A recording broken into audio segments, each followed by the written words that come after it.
मुझसे प्यार करते हो या गुटखा से? गुटखा से। गुटखा मेरी जिंदगी है, मेरा जिगर का टुकड़ा है गुटखा।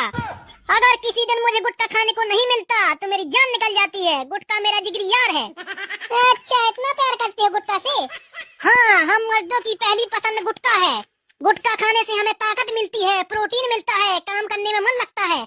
गुटखा के बिना हमारी जिंदगी अधूरी है, अधूरी है, अधूरी। तुम्हें आज एक चीज चुननी होगी, मुझे या गुटखा को।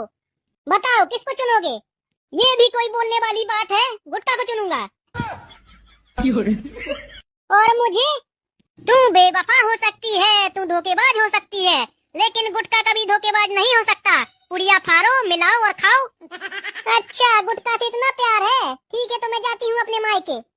अरे तू कल जाती हो तो आज चली जा, लेकिन मैं गुटखा खाना नहीं छोड़ूंगा, नहीं छोड़ूंगा, नहीं छोड़ूंगा। अगर कोई मेरे गुटके के बीच आया तो लाशें बिक जाएंगी, लाशें। गुटखा